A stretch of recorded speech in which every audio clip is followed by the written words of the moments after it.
So what are you hearing in session when it comes to that that you brought up, Ash? What are you hearing from clients Mhm. when it comes to that particular subject that you just broached with us? Like the infidelity part, Yeah. or okay. It surprisingly doesn't come up that much. Hmm. But I also think that by the time they get, on my sofa, they have already like kind of like had their own development, like their own sexual identity development. Hmm. And I'm kind of just like helping them process those things a little bit further. Okay. Um, what I kind of like what Joelle was saying, like what I have noticed too is a lot when it comes to Netflix shows or just like any TV, not necessarily like some social media, but like also just what we've put out there. And having a lot of backlash when it comes to even creating characters that are Black and bi, or even having like real people. Like this is something I try to bring up to Kevin. Jalal, maybe you can like, be one with the millennial here.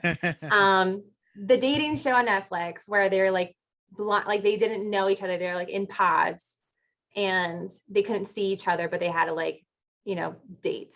Do you know what I'm talking about? Oh, I thought she was about to bring up the one where they had the fake the aesthetics on and they look like monsters. No, I thought yeah, that's that one's great too. So you both know. So y'all know what y'all talking about. So Yeah, we do.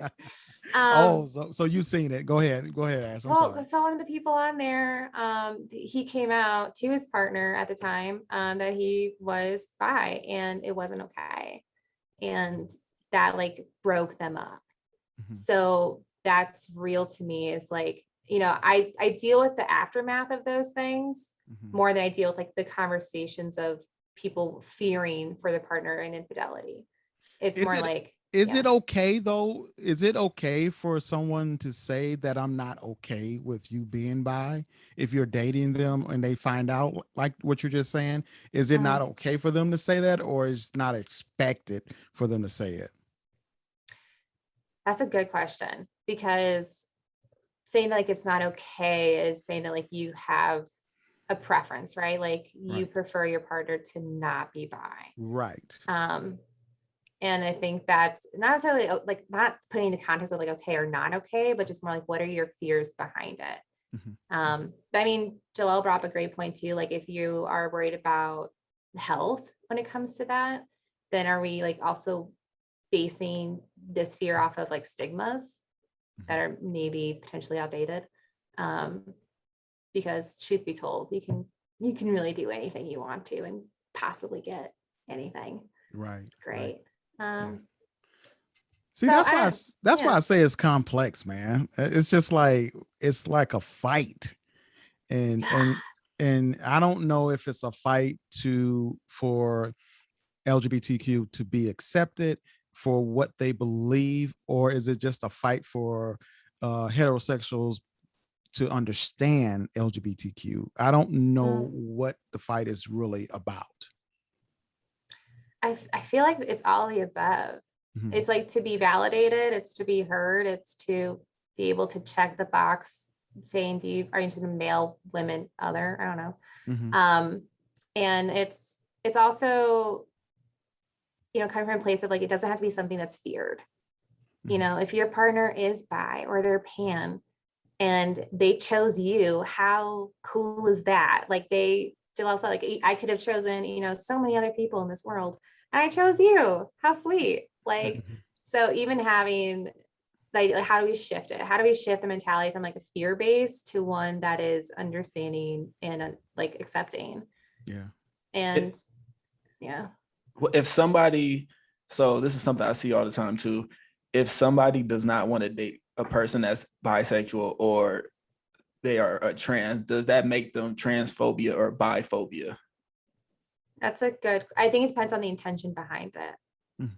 Because if we're coming at it because we feel like that's wrong, like that's wrong for them to even be that, versus you having preferences, Mhm. right? Like Mhm. I can have a preference all day long. I don't like, bald men with beards. Kevin's out of the ring. That's too much of my dad. I can't do it. Oh. So if we're like thinking about like preferences versus like, where's that coming from? Is that coming from like, I don't like them, like who they are, versus I just don't like their labels? Right? So I think that comes up quite a bit. So there's a difference. And I think this is what comes up in session with me. It's the preference versus the judgment. And my clients feel more judged than them having the counterparts or someone else having the preference of being who they are. I mean, or choosing the people they want to be with versus judging them for being evil people because they like or prefer a certain gender or person. So I feel I get that a lot, like the judgment versus the preference. I'm wondering too, like if they never came out to you, right? Like if you have a partner, Jill, and like she's comes out to you as bi later, like does that change how you feel about her? And if it did, for me, no. But that's not a problem with the men. That's not a problem with the male community, though. That's more so a problem with women and men being bi.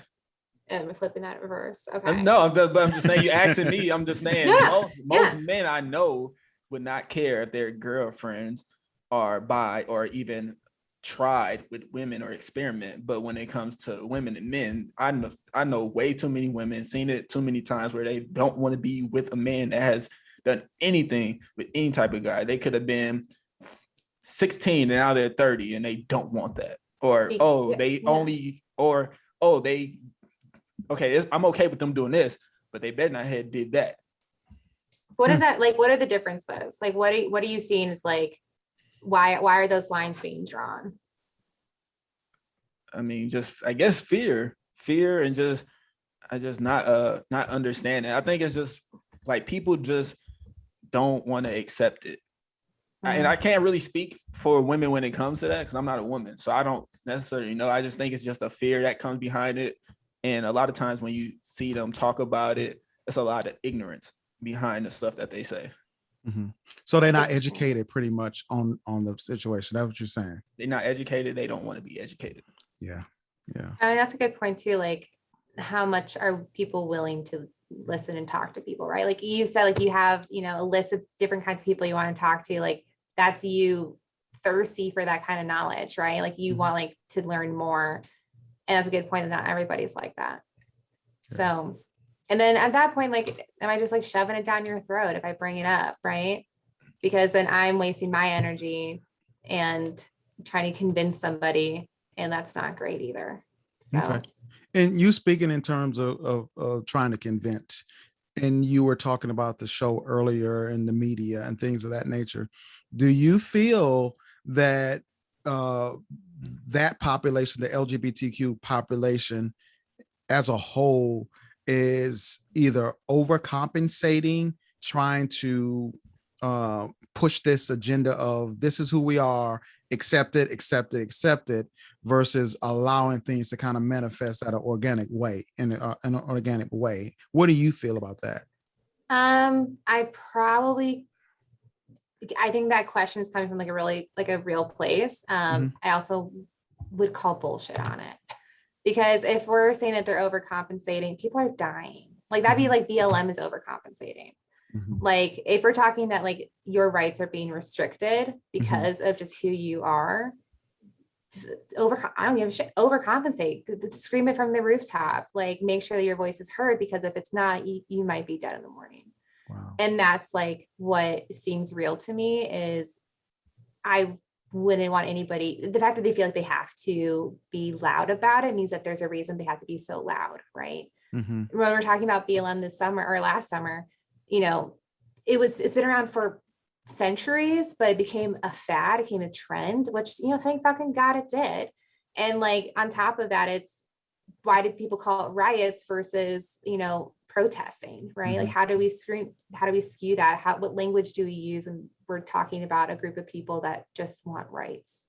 Gotcha. And that's where I step back. Cause I'm just like, scream it, post it, do whatever you want, whatever you need to do. Because if I have to attend another social worker meeting with a school and try to fight for my kid to just not be called by their dead name, I'm going to do it. Like I will sit in that meeting and I will have that discussion over and over again to make sure that my client feels safe in their environment as So much as you- I possibly can. So you feel more like an advocate for the LGBTQ. Yeah, I probably am a screamer. I'm probably that overcompensating person. I mean, not as much as like my friends, and sometimes it makes me feel inadequate. Like, am I not doing enough? You know, like, should I be? I mean, I have like, you know, the stuff, right? And I talk about it on my platforms. I talk about it with like my friends, but there's always that feeling like, am I doing enough? Am I representing enough? Do I need to get like, you know, the pride flag on my tattooed on my arm? But then I can't because it changes. So that'd be bad too. Gotcha.